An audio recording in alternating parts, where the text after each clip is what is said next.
নমস্কার। যুবসাথীর এসএমএস বা হোয়াটসঅ্যাপে আসা যুবসাথীর এসএমএস পেলেই যে টাকা আসবে বা ট্রেজারি থেকে পাওয়া যুবসাথীর এসএমএস পেলেই যে আপনি টাকা পাবেন 100%, এরকম গ্যারেন্টি কিন্তু এখন আর দেওয়া যাচ্ছে না। দেখুন, যুবসাথীর দুটি এসএমএস আসছে। প্রথমে একটি আসছে বাংলায় লেখা এসএমএস, যেটা আপনাদের মোবাইলে আসছে। যাদের ছোটো ফোন তাদেরও আসবে, এবং যাদের ওই সেম নাম্বারে হোয়াটসঅ্যাপ খোলা আছে তাহলে হোয়াটসঅ্যাপেও এসএমএসটি আসছে। একই এসএমএস নর্মাল মোবাইল এসএমএসও আসবে আর হোয়াটসঅ্যাপেও আসবে যদি ওই নাম্বারে হোয়াটসঅ্যাপ খোলা থাকে। যদি হোয়াটসঅ্যাপ না থাকে তার মানে শুধুমাত্র মোবাইলেই এসএমএসটি আসবে।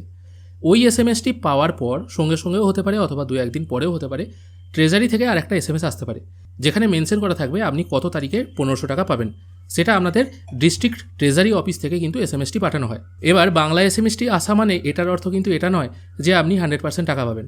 আমি আগেই বলেছিলাম, আমি একটি ডেমো ফর্ম এন্ট্রি করেছিলাম বা ফিল আপ করে অনলাইনে জমা দিয়েছিলাম। সেখানে দুয়ারে সরকার রেজিস্ট্রেশন নাম্বারও জেনারেট হয়েছিল। তা সত্ত্বেও কিন্তু আমার ওই ফোনে বা যে নাম্বার দিয়ে আমি ফর্মটি ফিল আপ করেছিলাম ওই ফোনে হোয়াটসঅ্যাপে এবং নর্মাল এসএমএস হিসাবে বাংলায় লেখা এসএমএসটি এসছে। তার মানে বাংলায় লেখা এসএমএসের অর্থ এটা নয় যে আপনার ফর্ম ভেরিফাই হয়েছে বা অ্যাপ্রুভ হয়েছে, কারণ সেখানে আমি যে ডিটেলগুলো দিয়েছিলাম কোনোটাই সঠিক ডিটেল দিইনি, র্যান্ডম ABCD টাইপ করে দিয়েছিলাম, নাম, ডিস্ট্রিক্ট, এই সমস্ত জায়গায়। এবার চলে আসছি সেকেন্ড এসএমএস বা ট্রেজারি এসএমএসের কথা। ট্রেজারি থেকে পাওয়া এসএমএসের পরেও আপনারা দেখবেন ব্যাঙ্ক অ্যাকাউন্টে হয়তো টাকা ক্রেডিট হয়নি। বহু দর্শক বন্ধু বলছেন ট্রেজারি থেকে এসএমএস এসছে, কিন্তু সেই এসএমএসে ব্যাঙ্ক অ্যাকাউন্ট নাম্বারটা ভুল আছে, কারুর আবার ব্যাঙ্ক অ্যাকাউন্ট ঠিক আছে। এবার যদিও এখানে ব্যাঙ্ক অ্যাকাউন্ট ঠিক বা ভুল সেটা জানার জন্য ওই ব্যাঙ্কের শেষ 4টে নম্বরের ওপর আপনাকে ভরসা করতে হচ্ছে। যদি দেখা যায় ব্যাঙ্কের শেষ 4টে নম্বর আপনার অ্যাকাউন্টের সঙ্গে মিলছে, তাহলে মোটামুটি অনুমান করা যেতে পারে টাকা আসবে। কিন্তু যদি দেখা যায় যে অ্যাকাউন্টের শেষ 4টে সংখ্যা মিলছে তা সত্ত্বেও টাকা আসেনি, তাহলে কিন্তু আপনাদের অন্য একটি উপায়ে আপনাদের জানতে হবে আপনার যুবসাথীতে কোন অ্যাকাউন্ট নাম্বারটি লিঙ্ক করা আছে। সেটা কী করে চেক করবেন সেটাও আমি এই ভিডিওর শেষকালে দেখিয়ে দেবো। আবার এখানে একটি মজার ব্যাপার ঘটছে। অনেকে বলছে যে আমরা অনলাইনে ফর্ম ফিল আপ করেছি, তাই ভুল হওয়ার তো কোনো প্রশ্নই ওঠে না, কারণ আমরা ব্যাঙ্ক অ্যাকাউন্ট সঠিকভাবে পুট করেছি এবং আমাদের কাছে ফর্মও আছে, সেখানেও ব্যাঙ্ক অ্যাকাউন্টটি সঠিক আছে। তাহলে ভুল কী করে হলো?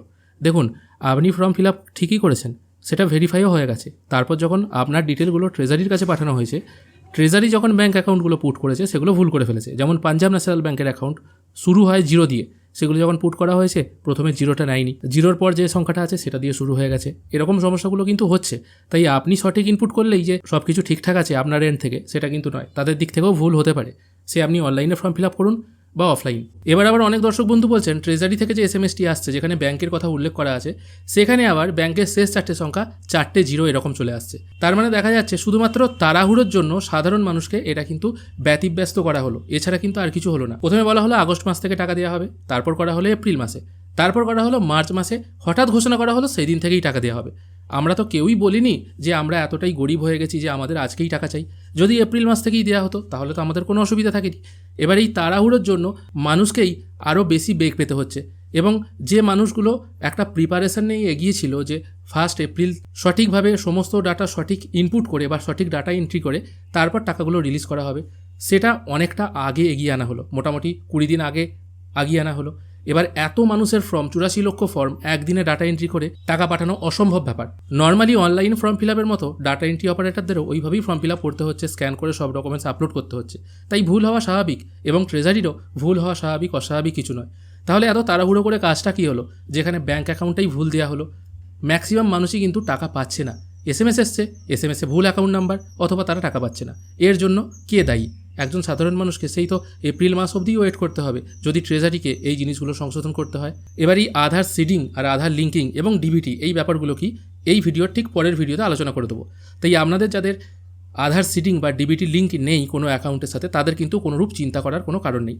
ডিবিটির মাধ্যমে টাকা আসবে না, নর্মাল ট্রেজারির মাধ্যমে কিন্তু টাকা দেওয়া হচ্ছে। এবার চলুন দেখে নেব কি করে আপনারা চেক করবেন আপনাদের যুবসাথীতে কোন ব্যাঙ্ক অ্যাকাউন্টটি লিঙ্ক আছে। এটাও তো হতে পারে হয়তো শেষ 4টে সংখ্যা ঠিকঠাক আছে, তারা আগে যেগুলো ক্রস বা এক্স লেখা আছে, এক্স আকারে আর কি লেখা আছে, যেগুলো দেখানো হচ্ছে না, ওখানে কোনো সংখ্যা মিস্টেক হয়ে আছে। এই অবস্থায় দাঁড়িয়ে আপনারা কি করে চেক করবেন যে আপনাদের ব্যাঙ্ক অ্যাকাউন্টটি ঠিকঠাক আছে কিনা? ডেসক্রিপশনে আমি একটি ওয়েবসাইটের লিঙ্ক দিয়ে দেবো, সেখান থেকে সরাসরি আপনারা এই পোর্টালে চলে আসতে পারবেন। এখানে আসার পর নো ইওর পেমেন্ট স্ট্যাটাস এই অপশানে ক্লিক করবেন। এখানে ক্লিক করার পর আপনারা দুভাবে আপনাদের পেমেন্ট স্ট্যাটাস বা ব্যাঙ্ক অ্যাকাউন্ট নাম্বার খুঁজে পাবেন। যারা লক্ষ্মী ভাণ্ডার পাচ্ছেন তারাও কিন্তু এই একই পদ্ধতির মাধ্যমে তাদের ব্যাঙ্ক অ্যাকাউন্ট দেখতে পারবেন। এখান থেকে দুভাবে দেখা যায়, ব্যাঙ্ক অ্যাকাউন্ট নাম্বারের মাধ্যমে এবং ফোন নাম্বারের মাধ্যমে। এবার যদি ব্যাঙ্ক অ্যাকাউন্টটা ভুল থাকে তাহলে তো এখানে কিছুই দেখাবে না। সেই জন্য যুবসাথীর ফর্মে আপনারা যে ফোন নাম্বারটি দিয়েছেন সেই ফোন নাম্বার ধরে সার্চ করতে পারেন। এখানে মোবাইল নাম্বার ওয়াইজ এটা সিলেক্ট করবেন, তারপর এখানে ফোন নাম্বার পুট করে জেনারেট ওটিপি অপশনে ক্লিক করবেন। এরপর আপনাদের ফোনে ওটিপি চলে এলে সেটা এখানে পুট করে সাবমিট করবেন। ওটিপি পুট করার পর আমার এখানে মেসেজ আসছে no record found for the input. আমি অফলাইনে যুবসাথীর ফর্ম জমা করেছি, অনলাইন করিনি, সেই জন্য আমার ফর্ম হয়তো এখনও এন্ট্রি হয়নি, কারণ আমার কাছে এসএমএস আসেনি। এখানে যেমন দেখুন একজনের ডিটেল বা ফোন নাম্বার পুট করার সঙ্গে সঙ্গে তার অ্যাকাউন্ট নাম্বার, আইএফএসসি কোড এবং ফোন নাম্বার সবটা চলে এলো। এর ঠিক পাশে একটা অ্যাকশন বাটন আছে, এই অপশনে যখন ক্লিক করা হচ্ছে এখানে ইয়ার এবং মান্থ চলে আসছে। এবার এখানে আমি 2026 এবং মান্থটা মার্চ লিখে সার্চ করছি, এখানে কিন্তু নো রেকর্ড আসছে, তার মানে এর টাকা এখনও আসেনি, এরকম ব্যাপার।